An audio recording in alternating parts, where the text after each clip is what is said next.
Tolong digarisbawahi Bapak Ibu sekalian, Allah Subhanahu wa taala tidak menentukan takdir buruk. Semua takdir Allah itu baik. Semua takdir Allah baik. Tapi Allah punya hikmah yang luar biasa menyelamatkan kita dari hal-hal yang mungkin di mata kita baik, tapi mungkin tidak baik di mata Allah Subhanahu wa taala. Allah ini Bapak Ibu sekalian lebih sayang kepada kita daripada sayangnya ibu kita kepada kita. Dalam hadis Bukhari disebutkan, pernah Nabi SAW selepas selesai memenangkan peperangan, rupanya di tawanan musuh ada satu ibu ini masih masa menyusui. Dia kehilangan anaknya. Bismillahirrahmanirrahim. Mengabdi kepada Allah ini indah sekali. Mengabdi kepada Tuhan indah sekali. Sholat itu kalau tidak ada kenikmatannya, tidak akan dijaga oleh orang-orang yang memang menikmati sholat itu. Sebagaimana juga maksiat ada kenikmatannya, tetapi kedua kenikmatan ini tidak akan pernah bisa disatukan. Tidak akan pernah bisa disatukan.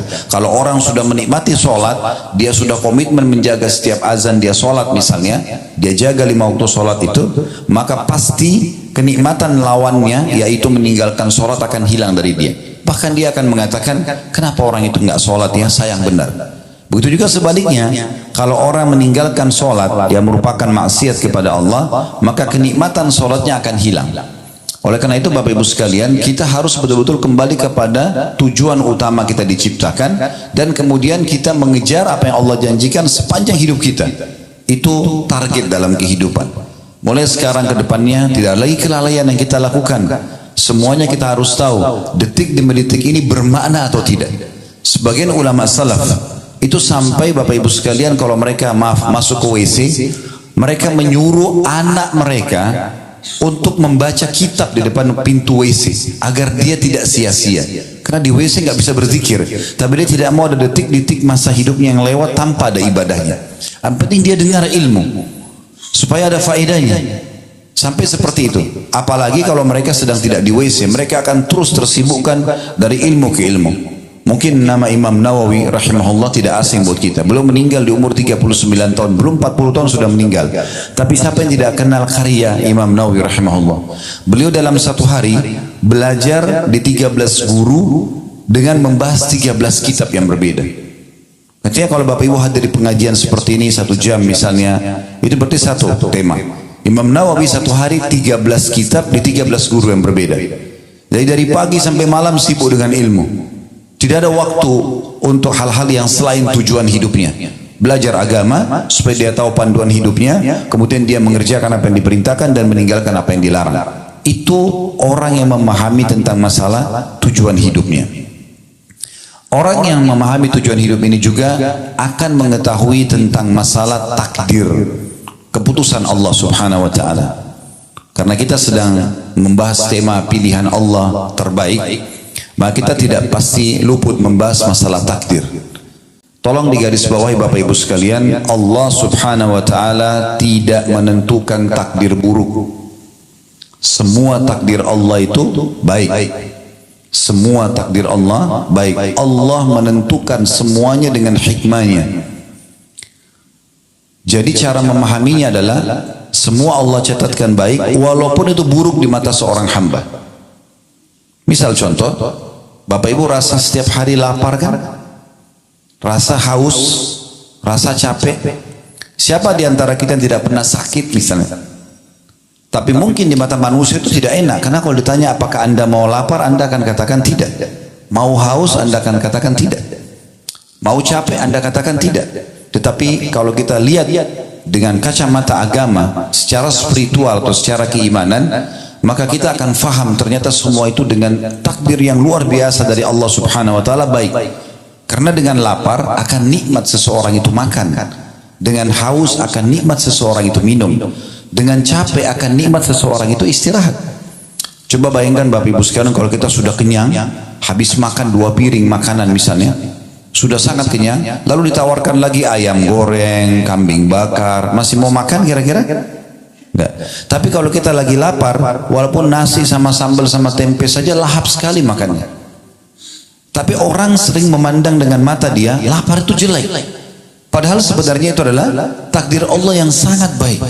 Karena dengan lapar nikmat kita makan. Begitu juga dengan haus. Kalau bapak ibu lagi tidak haus, lalu bertamu ke rumah orang, lalu ditanya, mau minum apa pak? Mau minum apa bu? Apa ya? Kita masih punya pilihan. Tapi kalau orang haus, saya pengen minum air es misalnya. Air dingin. Kita menikmati sekali pada saat kita minum air es tersebut misalnya. Contoh yang lain juga pada saat bapak ibu misalnya dari pagi sampai malam tidur terus. Mulai dari habis subuh misalnya udah tidur, cuma bangun sholat duhur tidur lagi, sholat asar tidur lagi, maghrib tidur.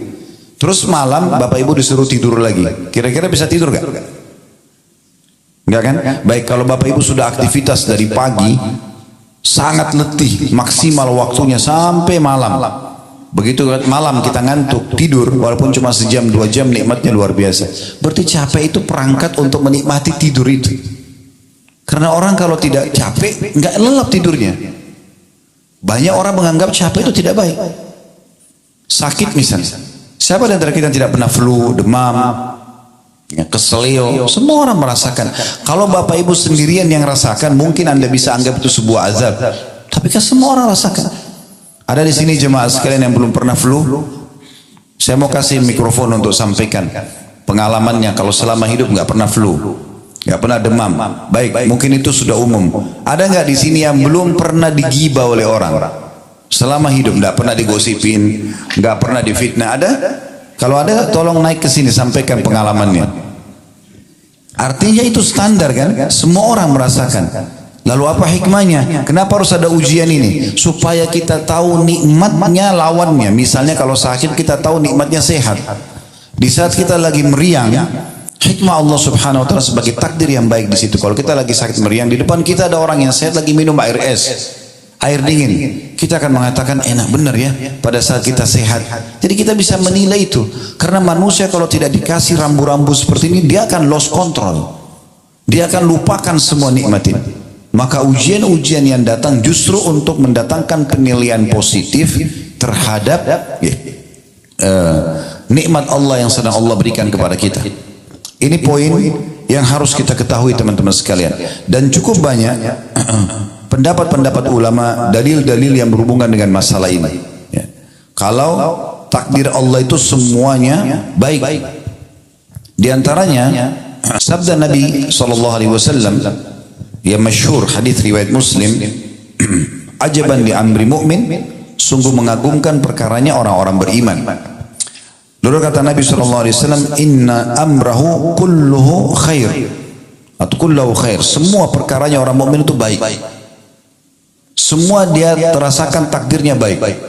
In asabahu sarra syakar, kalau dia diberikan nikmat dia bersyukur. Wa in asabahu dharra sabar, kalau dia diberikan ujian maka dia sabar. Wala yakunu dzalika illa lil mu'min, dan itu tidak dimiliki kecuali oleh orang beriman. Kata ulama menanggapi hadis ini menandakan bahwasanya baik itu sebuah nikmat yang melimpah, maka itu adalah kebaikan, takdir Allah SWT yang baik.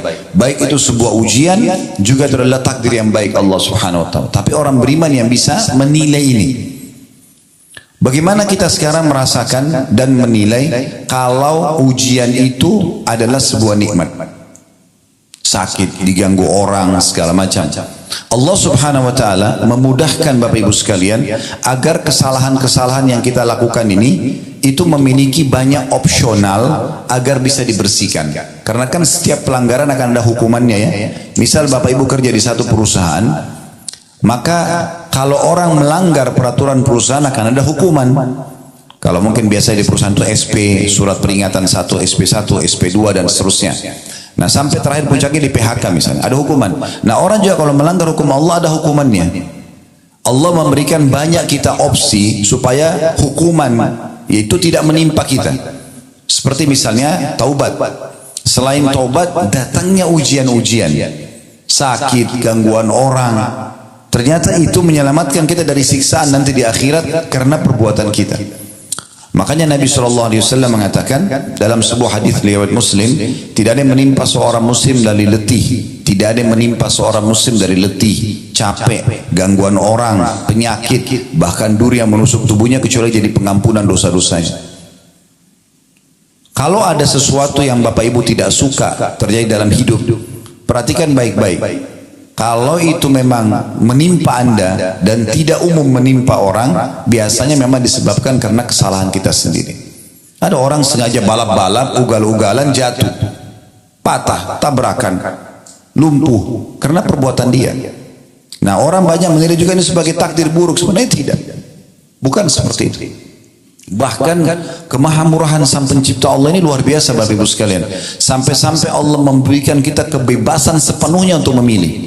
Bapak Ibu pada saat mau hadir di sini tadi, kan tidak ada dalam syariat Islam harus pakai baju warna ini. Hari Senin misalnya harus pakai baju warna ini, hari Selasa harus pakai warna ini, ya harus pakai penutup kepala warna ini, tidak ada sama sekali. Yang ada disuruh pakai pakaian tutup aurat, selesai. Setelah itu bebas kita. Kan begitu. Dan terlalu banyak khiyarat atau pilihan-pilihan yang Allah berikan kepada kita, termasuk dalam memilih makanan, memilih minuman, memilih tempat kerja, memilih pasangan hidup, semua di tangan kita. Di saat seseorang mau menikah misalnya, Allah hanya mudahkan dia memiliki pilihan 1, 2, 3, 4, 5, lalu dia yang tentukan, saya mau nikah sama si A. Ada perusahaan A, B, C, dia mau kerja, dia tinggal tentukan, saya mau kerja di perusahaan B misalnya. Semua diberikan kesempatan. Bahkan lebih besar daripada itu, untuk beriman ataupun kafir kepada Allah, Allah mengatakan faman syaa falyu'min wa man syaa falyakfur. Siapa mau beriman silahkan, maka dia akan dapat semua apa yang dijanjikan untuk orang beriman, kebahagiaan di dunia dan juga balasan sempurna di akhirat. Wa man syaa falyakfur, siapa yang mau berkufur silahkan saja. Nanti teman-teman sekalian, orang-orang kafir yang masuk ke dalam neraka itu masuk ke dalam neraka dalam kondisi meyakini keadilan Allah Subhanahu wa taala. Karena yang membuat mereka masuk pilihan mereka sendiri. Begitu luar biasanya Allah berikan kebebasan kita untuk memilih. Tinggal bagaimana kita menentukan jalan kita masing-masing. Banyak pendapat ulama tentang masalah ini, diantaranya adalah pendapat Syekh Utsaimin rahimahullah, salah satu ulama di Saudi yang sudah meninggal. Beliau mengatakan, kurang lebih terjemahnya, takdir itu tidak ada yang buruk. Takdir tidak ada yang buruk. Yang buruk hanyalah yang ditakdirkan atau al-makdur, artinya makhluk yang merasakannya jelek. Tapi Allah tidak menentukan yang jelek itu. Takdir jika dilihat dari perbuatan Allah, semua takdir itu adalah baik. Sebagaimana disebutkan dalam sebuah hadis, kejelekan tidak disandarkan kepadamu ya Allah. Jadi ada potongan doa teman-teman sekalian, itu disebutkan dalam riwayat Muslim, ya, bahwasanya wasyarru laisa ilaik, keburukan tidak akan pernah disandarkan kepadamu ya Allah. Itu Nabi SAW sering baca dalam sholat beliau, ya. Maka kata Syekh Utsaimin rahimahullah, sebagaimana dalam potongan hadis, kejelekan tidak disandarkan kepadamu. Jadi takdir Allah itu selamanya tidak ada yang jelek. Karena ketetapan takdir itu ada karena rahmat dan hikmah Allah. Kejelekan murni hanya muncul dari pelaku kejelekan itu sendiri. Karena Allah sudah tentukan, ya, misalnya ada pelanggaran akan kena hukuman ini. Nah, karena dia melanggar, dia kenalah hukuman tersebut. Nah, biasanya orang anggap itu adalah takdir buruk. Padahal sebenarnya bukan takdir buruk. Itu takdir baik. Bahkan seringkali Bapak Ibu sekalian, ada hal-hal yang kita anggap buruk, ya, padahal sebenarnya itu bentuk kasih sayang Allah kepada seorang hamba. Nanti akan saya berikan contoh dalam masalah itu. Saya selesaikan dulu apa yang dikatakan oleh Syekh Utsaimin rahimahullah. Kata beliau, jadi kejelekan itu murni hanya muncul dari pelaku kejelekan, sedangkan Allah itu hanya berbuat baik selama-lamanya. Ini beliau jelaskan dalam syarah hadis Arba'in Nawawi beliau di halaman 88. Yang saya katakan tadi contohnya Bapak Ibu sekalian adalah pelaku kriminal.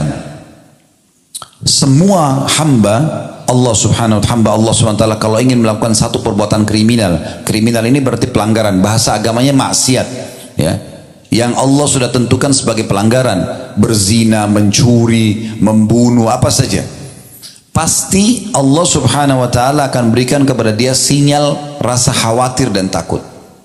Di saat dia mau masuk hotel berzina misalnya, pasti ada rasa takutnya, rasa khawatir. Dia mau mencuri begitu, dia mau membunuh begitu, supaya dia tidak melakukannya. Dan Allah maha tahu, kalau dibiarkan dia melakukan, maka ada konsekuensi hukuman. Allah akan datangkan hukuman karena pelanggarannya itu, maka Allah berhentikan dia dengan rasa takut itu. Tapi kalau tetap saja dia lakukan, maaf, tetap dia masuk ke dalam kamar hotel, tetap saja dia masuk ke kamar hotel, tetap dia berzina misalnya, maka Allah datangkan peringatan yang lainnya. Peringatan yang lain itu adalah seperti misalnya ada orang yang melihat dia, supaya dia merasa malu. Kalau dia tidak mau juga tahu itu, tetap diulangi terus perbuatannya, peringatan lebih besar datang. Sampai pada tingkat ada orang yang terjadi gempa, rubuh hotel tersebut, ditemukan jenazahnya lagi dalam kondisi tidak berpakaian. Allah permalukan. Itu pun semuanya dengan hikmah Allah subhanahu wa ta'ala. Karena kalau dibiarkan akan lebih berat hukumannya nanti di akhirat. Seorang pencuri misalnya, sebelum dia mencuri punya rasa takut. Allah datangkan, kalau dia berhenti maka dia akan aman. Tapi ternyata tetap aja dia mencuri. Allah datangkan sinyal yang kedua. Dilihat oleh orang lain tapi mungkin belum kepergok, belum ketangkap. Tapi sudah mulai orang tahu, oh si fulan itu pernah mencuri misalnya. Supaya dia kembali. Tetap dia mencuri, maka Allah buat dia kepergok. Puncaknya adalah ditangkap oleh massa, mulai digebukin. Pada saat digebukin pun seorang maling itu sebenarnya itu bentuk kasih sayang Allah. Karena kalau tidak digebukin dia tidak mau berhenti orang ini. Maka Allah punya cara memberhentikan dia supaya dia tidak mengulangi. Berapa banyak orang yang diuji dengan penyakit kronis, diuji dengan segala macam hal, ternyata itu ada hikmah yang sangat besar. Ada seorang anak muda di rumah sakit di Riyadh, kejadian nyata Bapak Ibu sekalian. Dia naik mobil, bawa mobil terus tabrakan, kakinya patah. Subhanallah, sudah 3 tahun di rumah sakit. Satu waktu ada seorang syekh datang. Syekh ini selalu setiap hari bolak-balik ke rumah sakit, pindah dari rumah sakit ke rumah sakit, hanya untuk pamit kepada pemimpin kepala rumah sakit untuk diizinkan keliling kamar-kamar pasien. Dia hanya minta satu kamar pasien setengah menit, 1 menit, hanya menyabarkan mereka, mendoakan mereka, lalu dia pergi untuk mendapatkan pahala menjenguk orang sakit itu. Subhanallah, dia masuk kamar anak muda ini, kakinya masih digip, ya, pakai semen dan digantung. Sudah 3 tahun. Maka Syekh ini pun mengatakan, sabarlah, semoga jadi pembersihan dosamu, dinasehatin. Tapi dari semua pasien anak muda ini beda sendiri. Dia mengatakan begini, Syekh, jazakallah khair, semoga Allah balas anda dengan kebaikan atas jenguk ini, ke jenguk ini, yang mendatangi menjenguk saya, dan juga doa-doa anda. Tapi perlu anda tahu, saya malah bersyukur sama Allah dengan musibah ini. Kata Syekh, kok bisa? Kamu kan tabrakan, kakimu patah, sudah 3 tahun di rumah sakit. Dia bilang, Syekh, saya dulu ini termasuk anak muda yang lalai, malas sekali ibadah, nggak pernah sholat, ugal-ugalan. Itu sampai saya kejadian tabrakan itu, karena ugal-ugalan. Selalu jauh dari agama Allah. Waktu awal saya tabrakan dan kaki saya patah dimasukkan ke rumah sakit ini, saya marah sekali, tidak bisa menerima keputusan Allah. Saya terus saja berkeluh kesah. Tapi karena memang dasarnya kaki saya patah, saya nggak bisa buat apa-apa. Dokter pun nggak bisa buat apa-apa. Sampai akhirnya saya pun mulai merenung, mulai berpikir, sampai pada puncak saya merasakan ini adalah bentuk kasih sayang Allah. Karena kalau saya tidak diginikan, saya memang tidak mau berhenti dulu ugal-ugalan, balap-balap, ganggu orang, mabuk-mabukan, ganggu, buat banyak kesalahan. Maka dia pun, ya mungkin Bapak Ibu maaf kalau mengatakan bagaimana bisa di Saudi ada orang mabuk, itu mungkin ada juga orang jual beli transaksi narkotika, ada orang ditangkap lalu dihukum oleh pemerintah, ada terjadi itu di sana. Yang jelas dia bilang, dan sekarang setelah saya bisa menerima takdir Allah itu, karena saya punya banyak waktu di kamar rumah sakit ini, maka saya pun bisa leluasa ibadah. Sekarang saya beritakan berita gembira, Syekh, saya nggak pernah tinggalkan sholat 5 waktu on time. Yang kedua, saya sekarang hafal 30 juz Al-Quran. Di atas ranjang ini saya hafal 30 juz Al-Quran. Karena saya banyak waktu, hanya saya mulai baca Quran, saya mulai hafal, dan sekarang saya hafal Quran. Dan saya bersyukur dengan Allah atas ujian ini. Subhanallah, semua penuh dengan hikmah. Ada kisah yang lain, seorang dosen di Ummul Qura, Dr. Muhammad, beliau menceritakan dalam salah satu ceramahnya, saya hanya menukil ini tentang bagaimana kita memahami keputusan Allah itu luar biasa. Sangat baik sebenarnya.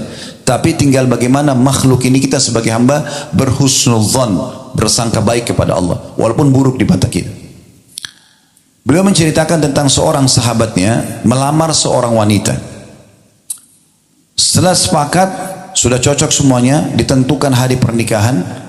Subhanallah, 2 minggu sebelum acara pernikahan, tiba-tiba saja tanpa sebab apa-apa, pihak perempuan, si anak perempuannya membatalkan pernikahan. Dan dia mohon-mohon sama orang tuanya, tolong batalkan pernikahannya, saya tidak mau nikah sama laki-laki ini. Maka si laki-laki ini bingung, apa sebabnya? Dia coba konfirmasi, karena ini sudah deal, sudah oke, tanggal sekian akan menikah. 2 minggu lagi akan ada acara, undangan sudah disebarluaskan. Ini gimana memahaminya? Bagaimana cara menanggapi masalah ini?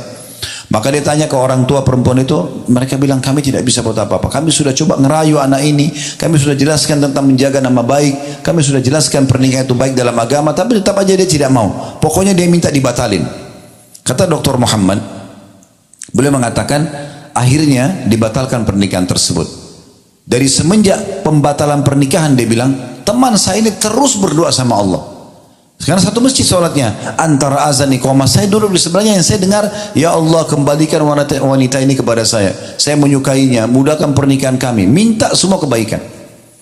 Dia bilang saking seringnya berdoa ini, antara azan dan iqamah, kalau lagi ketemu misalnya sholat malam sama-sama, dia berdoa lagi sama, kalau apa saja kesempatan ibadah dia selalu berdoa, minta khusus untuk kembali wanita itu suka sama dia dan mau menikah. Kata Dr. Muhammad, saking saya prihatinnya sama dia, sampai saya mengatakan, saya pun angkat tangan ke langit mengatakan, ya Allah mudahkan buat teman saya. Tapi subhanallah, berjalan sampai 2 pekan berturut-turut, lewatlah hari H kesepakatan pernikahan, perempuan ini dilamar oleh laki-laki lain, menikah dia. Perempuan itu menikah sama laki-laki lain. Coba bayangkan kalau kita di posisi orang ini, berat sekali. Karena dia sudah oke, dia sudah suka, perempuan itu suka, tiba-tiba batal tanpa sebab. Ditanya kenapa, pokoknya sudah tidak mau aja. Dan akhirnya menikah sama orang lain. Kata Dr. Muhammad, setelah menikah tentu laki-laki ini sudah batalin doanya ya. Karena kita tidak boleh minta orang cerai sama suaminya, gitu kan. Tidak boleh juga tidak ada juga poliandri dalam Islam. Nggak boleh perempuan punya 2 suami, gitu. Dia berhentikan doa. Lalu dia bilang, Dr. Muhammad yang cerita, saya baru melihat hikmah Allah subhanahu wa ta'ala, bagaimana sayangnya Allah sama teman saya ini, justru setelah wanita itu nikah sama laki-laki yang jadi suaminya sekarang. Sebulan setelah pernikahan, payudara perempuan ini, itu sebelah kanan kena kanker ganas dan harus dipotong. Ini bulan pertama pernikahan. Ya kalau kita bilang Indonesia masih bulan madu. Bulan kedua, kanker itu tumbanya menyebar ke payudara sebelah kiri dan juga harus dipotong. Ini kisah nyata. Dan bulan ketiga, urat saraf otak bagian belakang wanita ini itu ada bermasalah sampai membuat kedua matanya buta. Dan di bulan keempat wanita itu meninggal dunia. Apa kata Dr. Muhammad? Subhanallah, kalau teman saya ini ya, menikah sama dia tersebut, mungkin dia cuma jadi pengurusnya dan mungkin makin sakit dia karena sudah interaksi biologis, sudah jadi suaminya. Tapi Allah punya hikmah yang luar biasa menyelamatkan kita dari hal-hal yang mungkin di mata kita baik, tapi mungkin tidak baik di mata Allah Subhanahu wa taala. Allah ini Bapak Ibu sekalian lebih sayang kepada kita daripada sayangnya ibu kita kepada kita. Dalam hadis Bukhari disebutkan, pernah Nabi SAW selepas selesai memenangkan peperangan, rupanya di tawanan musuh ada satu ibu ini masih masa menyusui. Dia kehilangan anaknya. Kemudian dia datang ke tawanan perang. Dan setiap kali dia lihat anak kecil diangkat, dibalik, dilihat mukanya bukan anaknya, diturunkan lagi. Sampai dia dapat anak dia. Begitu dia dapat anak dia, langsung dia peluk, disusuin anak itu. Di kancah peperangan, penuh debu, lagi suasananya luar biasa. Tapi karena ibu ini kehilangan anak, begitu dia dapat, dia sudah lupa semua itu. Anaknya dimasukin ke dalam bajunya, disusuin sama dia. Nabi SAW melihat itu. Lalu Nabi SAW bilang kepada para sahabat, apakah kalian lihat ibu itu? Mereka mengatakan, iya ya Rasulullah. Baik, apakah kalian mengira ibu ini akan mau melempar anaknya ke dalam api? Kalau kita bakar api ini, api unggun, kita suruh ibu itu lempar anaknya, mau nggak? Kata sahabat, tentu tidak ya Rasulullah. Tidak mungkin. Dia pasti akan terus mempertahankan anaknya selama dia mampu. Kata Nabi SAW, demi zat yang jiwaku dalam genggaman yang maksud demi Allah, sesungguhnya Tuhan kalian Allah lebih sayang kepada kalian daripada ibu itu kepada anaknya. Allah tidak ingin kita celaka. Allah tidak ingin kita masuk ke dalam neraka. Allah nggak ingin kita lapar, nggak ingin kita haus, nggak ingin kita merasa penderitaan, gitu kan? Tetapi sering kali terjadi ujian-ujian itu karena perilaku hamba itu sendiri. Dia penyebabnya. Dia melakukan pelanggaran agama yang akhirnya memang Allah sudah tentukan sebagai takdir, keputusannya akan kena hukuman ini misalnya. Seperti itu. Jadi kita tinggal berhusnudzon dengan Allah Subhanahu wa taala. Kapan kita sudah berbuat baik, kita pertahankan. Kapan kita berbuat yang salah, kita segera bertaubat. orang yang segera kembali ke Allah Subhanahu wa taala, maka secara otomatis ya dia akan mendapatkan yang terbaik dari Allah Subhanahu wa taala.